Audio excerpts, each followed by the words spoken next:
don't we just grab a cup of coffee somewhere a little bit more relaxed? Because there's something that I want to talk to you guys all about.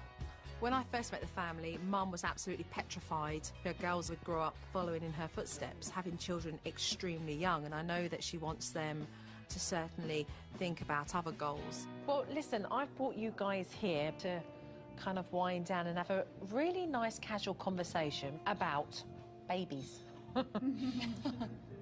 I'll define that. Sex education.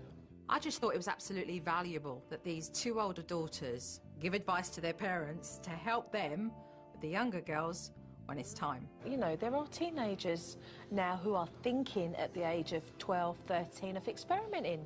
I was just thinking that sex wasn't talked about amongst girls till like the age of 16. Now that I see it or lived it, when they're at the ages in middle school, 11, 12 years old, that's like a big topic. And then once you get to the age where you're thinking that they're doing it, is when it's just natural to them. Like one of my friend's little sisters, she's in middle school, she's in 7th grade, she's already having a baby, she's almost due. I mean, to have your heads in the cloud and not be realistic with basically what you're hearing and seeing is to not be responsible as a parent to educate. There's education at school. What age are they teaching it? 14. Exactly. There are kids at 14 that are having babies, that are pregnant at 14. As a parent, you've got to look at the things that you can control. If we all realise that actually we need to be taking things into our own hands and having conversations earlier, I'm not talking about Hayley's age, but you understand what I'm talking about. If we start having these conversations earlier, then we know as parents that we're doing something. We never talked about birth control. I didn't even know how birth control worked. I was never given to me, it was never offered to me. I mean, you've never even told me, don't do it. It's just like, I knew what it was, it was just never talked about with me. Sometimes it's just overwhelming.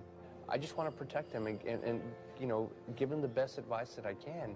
A daughter wants to please, okay, and wants that permission and acceptance from her father, because you are the first role model that they have with regards to men.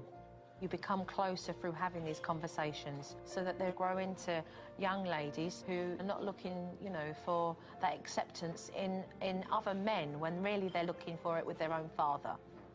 At first, we really didn't think we could do it, but now I feel I could go to my parents and talk to them without them getting mad at me. I feel like they would take their time out of the day to listen to each and every one of us if we have something to say to them. And it was being done before. You did a fabulous job with Off the Hip. I know! So keep going with it. Okay. You in the back? Sit down, Wale. Stay right here until I finish, okay?